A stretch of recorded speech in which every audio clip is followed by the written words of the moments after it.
ذکر کھانے سے پہلا، یعنی یہ شیطانی وسوسوں خیالات سے بچنے، اور یہ بڑا ہی ضروری ہے کھانے سے پہلے، یعنی کھانے میں وہ آگے کھانا شیئر کرتا ہے، یہ اوتھینٹک حدیث سے ثابت ہے۔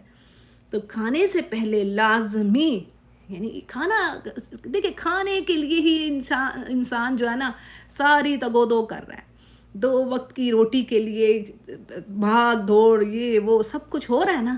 دیکھیں نمازوں کا اب جگہ سورہ نور میں ہم پڑھتے، تھوڑی سی بات اس طرف لے کے جاتی کہ اس میں اللہ نے کہا ہے رجال اللہ لا تلہیہم تجارت ولا بیع عن ذکر اللہ۔ دیکھیں یعنی کہ تجارت اور یہ جو بیع، یعنی یہ بزنس جو ہے، پیسہ کمانا کس چیز کے لیے؟ اپنی ایک نیڈس کو پورا کرنے کے لیے۔ تو رہائش تو ہو گئی، رہائش تو ہر کوئی روز تو نہیں گھر بنا رہا، یہ کر رہا، ایک بار ہو گیا، لیکن کھانا پینا ڈیلی کا یعنی یہ جسم کی ضرورت ہے۔ تو اس کے لیے اتنی جب سٹرگل ہم کر رہے ہیں تو وائی کہ ہم وہ کام کیوں نہ کریں کہ اس میں برکہ ہو۔ برکہ ان سین چیز ہے، لیکن اللہ کے ذکر سے، اس کے فضل سے، اس کی رحمت سے اس میں بڑھوتری ہوتی ہے۔ یعنی آپ بڑھوتری کیسے، گروتھ کیسے؟ یعنی جیسے اللہ نے کہا نا جو زکوٰۃ دیتے ہیں میں ان کے مالوں کو بڑھاتا ہوں۔ اب دیکھو وہ نظر تو نہیں آ رہا تھا، لیکن اور جو ربا کھا رہے ہیں سود، ان کے مالوں کو اللہ نہیں بڑھا رہا۔ اب یہ چیزیں ہمیں دکھنے میں تو نہیں آ رہی، فزیکلی تو ہمیں نظر نہیں آ رہی، لیکن یہ واقعی اس پہ بلیو کرنا ہے، آپ ایکسپیرینس کر کے بھی دیکھ سکتے ہیں۔ تو بات یہ ہے کہ ہمیں چاہیے، ان شارٹ میں یہ کہنا چاہیے ہوں کہ ہمیں جس چیز کے لیے ہمارے جو شوہر جاتے ہیں گھروں سے باہر، بیٹے ہیں کما کے لا رہے ہیں، تو اس کو اس میں گروتھ کے لیے ہم کیوں نہ یہ عمل کریں۔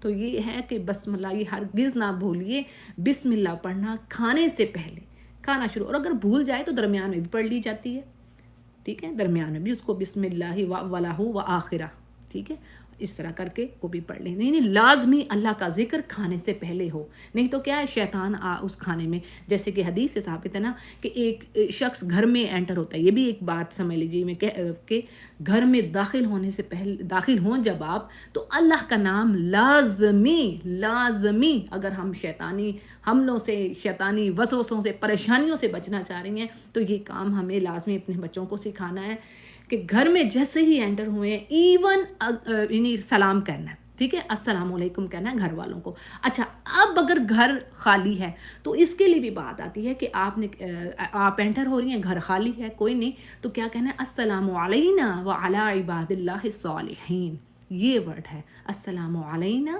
یعنی اس پر بھی یعنی اللہ کا نام لے کر انٹر ہوا جائے، ٹھیک ہے، اللہ کا نام لے کر انٹر ہوا جائے، گھر میں بسم اللہ پڑھ لیں، اللہ کا نام لے کر انٹر ہوں، اور گھر والوں پر سلام، یہ لازمی پکڑ لیجئے، لازمی۔ یہ سمپل سی چھوٹی باتیں ہیں جو جن پر عمل کرنا زیادہ مشکل نہیں ہے، اور انشاءاللہ رحمتوں کے خزانے ہیں۔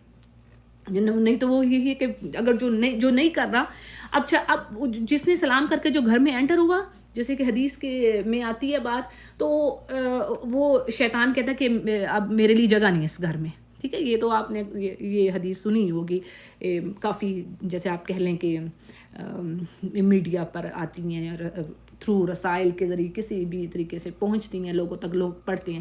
پھر اسی طرح کھانے میں جب کوئی کھانے سے پہلے کوئی سلام کا وہ بسم اللہ کا نام لے لیا اس نے، تو کیا ہے کہ وہ شیطان کہتا ہے کہ اب میرے لیے کھانے کے لیے بھی اس گھر میں کوئی جگہ نہیں، نہ رہنے کا ٹھکانہ ہے نہ ہی کھانے کا، تو یہ بڑا ضروری ہے۔ اور جو اس کے اپوزٹ کر رہے ہیں تو آپ یوں کر لیں کہ وہ شیطان کہتا ہے کہ آج اس میں رہنے کا ٹھکانہ بھی ہے اور کھانے کو بھی مل گیا، جو دونوں یہ کام نہیں کر رہا، ٹھیک ہے جی، کلیئر ہو گیا یہ؟ کیونکہ میں نے آگے لے کے چلنی بات، اس لیے میں اس پہ زیادہ آپ مزید وہی چیز ہے جو آپ کو یعنی اس کا آپ الٹ کر لیں۔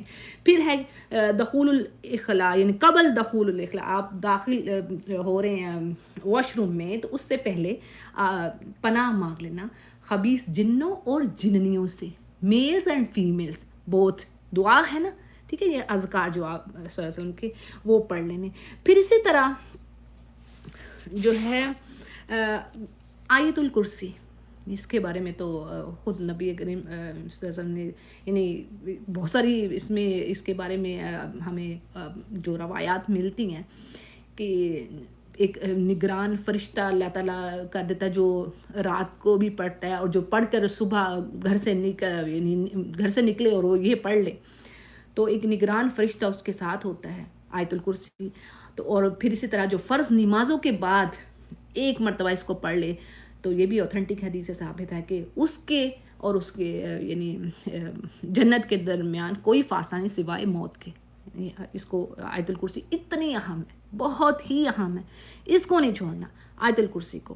پھر اسی طرح سورۃ البقرہ کے بارے میں بھی ہم دیکھتے ہیں، اوتھینٹک حدیث میں کیا بات آتی ہے کہ جس گھر میں سورۃ البقرہ پڑھی جاتی ہے اس گھر سے شیطان بھاگ جاتا ہے، جادوگر اس کی حیثیت نہیں رکھتے۔ یعنی اللہ کا کلام مطلب قرآن کریم میں آپ سارا کا سارا شفا ہے، لیکن کیا ہے کہ یہ خاص کر سورۃ البقرہ کو گھروں میں ضرور چلائیے۔ رقیہ جیسے آپ کہہ رہے ہیں، آپ یوٹیوب میں دیکھیں یا گوگل پہ کہیں بھی آپ جائیں گے تو آپ کو جو اماموں کے مل جاتے ہیں پڑھے ہوئے رقیہ، اس میں مین چیز اس میں سورۃ البقرہ ہے، آیت الکرسی ہے، سورۃ البقرہ۔ تو یہ موٹی موٹی سی باتیں ہیں، ان کو ضرور پکڑیے۔ سورۃ البقرہ اگر آپ لگا نہیں رہی تو پڑھیے ضرور، پڑھنے نہیں تو لگائیے، یعنی کچھ نہ کچھ کام آپ کا ہوتے رہنا چاہیے۔ ہاں ساری سورہ نہیں پڑھی جا رہی، کوئی مسئلہ نہیں ہے، کچھ حصہ ہی پڑھیے۔ یہ بھی اسکالر سے ثابت ہے کہ کچھ حصہ ہی پڑھیے۔ آیت الکرسی اٹس اے آیا آف سورۃ البقرہ، ٹھیک ہے؟ تو کچھ آیتیں ہی پڑھیے۔ آمن رسولو دیکھیے، وہ بھی سورۃ البقرہ میں سے آ رہا ہے، وہ پارٹ بھی، یعنی وہ آیا بھی وہیں سے ہے۔ تو یہ جو ہے آیت الکرسی، سورۃ البقرہ، اس کا پڑھنا اور آمن رسولو، آخری 2 آیتیں، ٹھیک ہے؟ ان کو مت چھوڑیے، صحیح ہے؟ اچھا جی، اب آتے ہیں یعنی شیطان کا ٹارگٹ کیا ہے؟ جیسے ہے نا کہ وہ اس نے جیسے اس میں آ رہا ہے کہ اللہ کے ذکر سے وہ دور کرتا ہے انسان کو۔ پھر اس نے یہ کہا ہوا ہے کہ میں اس کو جنت کی طرف تو جانے نہیں دوں گا، ٹھیک ہے نا؟ یہ جیسے اس کا ٹارگٹ ایک تو یہ ہے کہ یرید الشیطان ان یوقع بینکم العداوۃ والبغضاء، ٹھیک ہے؟ یہ بات آ رہی ہے قرآن کریم میں، ٹھیک ہے نا؟ کیا کہ اس کا ٹارگٹ ہے کہ تمہارے درمیان عداوت، بغض، دشمنی اور اینیمیٹی، ہیٹ، یہ چیزیں پیدا کریں تھرو کس کے؟ فی الخمر والمیسر۔ پھر اسی طرح اللہ کے ذکر سے بھی وہ غافل کرتا ہے۔ تو یہ بہرحال چیزیں ہیں کہ اللہ کے ذکر سے، اللہ کا ذکر جو تسبیحات بھی ہیں وہ بھی آپ فرائض کے بعد وہ لازم ہونی چاہیے تاکہ شیطان کے حملوں سے بچا جائے، جیسے کہ لا الہ الا اللہ وحدہ لا شریک لہ لہ الملک ولہ الحمد وہو علی کل شیء قدیر، ٹھیک ہے؟ اس طرح کے یہ اذکار ہیں۔ پھر جی اس میں جو آ رہا ہے معوذتین کے بارے میں ذرا میں آپ کے آگے بات رکھ دوں کہ یہ یعنی یہ ایسی زبردست 2 سورز ہیں جن کے بارے میں جیسے آپ صلی اللہ علیہ وسلم نے فرمایا کہ اے ابو حابس، یہ حدیث ہے، صحیح نسائی اس کو روایت کر رہے ہیں، اور یہ میں احسن البیان کی تفسیر وہاں سے لے رہی ہوں۔ تو انہوں نے آپ صلی اللہ علیہ وسلم کیا فرمایا کہ اے ابو حابس، کیا میں تمہیں سب سے بہترین وہ تعویذ کا مطلب ہے بچانے والی چیز، شیطانی حملوں سے، شیطانی پریشانیوں سے، مصیبتوں سے بچانے والی چیز، ٹھیک ہے نا؟ معوذتین، ٹھیک ہے؟ تو اب کیا ہے کہ آپ نے فرمایا کہ میں تمہیں بہترین تعویذ نہ بتاؤں؟ تعویذ پھر میں نے اس کو، بعض لوگوں کو اس میں غلط فہمی نہ ہو کہ کون سا یہ عربی کا ورڈ ہے، ٹھیک ہے؟ یعنی بہترین وہ چیز نہ بتاؤں جس کے ذریعے سے پناہ طلب کرنے والے پناہ مانگتے ہیں۔ تو انہوں نے عرض کیا ہاں ضرور بتلائیے۔ آپ نے دونوں صورتوں کا ذکر کر کے فرمایا آپ صلی اللہ علیہ وسلم نے کہ یہ دونوں معوذتین ہیں، دونوں صورتیں۔ کون سی سورہ؟ سورۃ الفلق اور سورۃ الناس، ٹھیک ہے؟ یہ 2 صورتیں، یعنی ان کو لازمی روزانہ پڑھنا، لازمی۔ اور پھر اس میں کیا بات آ رہی ہے کہ آپ صلی اللہ علیہ وسلم نے انسانوں اور جنوں کی نظر سے آپ صلی اللہ علیہ وسلم بھی پناہ مانگا کرتے تھے، اور جب یہ دونوں صورتیں نازل ہوئیں تو آپ نے ان کے پڑھنے کو معمول بنا لیا اور باقی ہر دوسری چیز کو چھوڑ دیا. سبحان اللہ، کتنی بڑی بات ہے. یعنی آپ جب یہ نازل ہوئی صورتیں، آپ نے ہر چیز کو چھوڑ دیا، ان کو بس پکڑ لیا 2 صورتوں کو. اور کس سے؟ انسانوں اور جنوں کی نظر سے بچنے کے لیے. نظریں لگتی ہیں نا، حسد بھی دیکھیں نا اب ہم جب یہ پڑھتے ہیں سورہ فلق میں تو کیا آتا ہے، وَمِن شَرِّ حَاسِدٍ اِذَا حَسَد، کہ ہم پناہ مانگتے اللہ وہ حسد کرنے والے کی برائی سے جب وہ حسد کرے. ٹھیک ہے، اور بھی بہت ساری چیزیں آ رہی ہیں، تو میں نے آخری آیت پڑھی ہے. ٹھیک ہوگی بات. تو یہ بہت ہی اہم ہے. بس یہ مجھے اور آپ کو بالکل نہیں چھوڑنی یہ صورتیں، یہ معوذتین.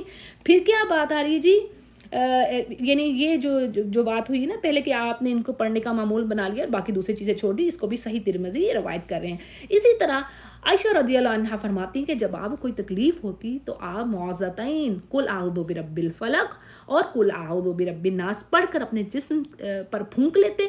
جب آپ کی تکلیف زیادہ ہوگی تو پھر میں یہ صورتیں پڑھ کے آپ کے ہاتھوں کی برکت کی امید سے آپ کے جسم پر پھیرتی. یہ عائشہ رضی اللہ عنہا کے الفاظ ہیں. بخاری اس کو روایت کر رہے ہیں، مسلم بھی بخاری بھی. ٹھیک ہے، یعنی کتنی اہم چیز ہے یہ دونوں صورتیں، بہت ہی اہم ہیں.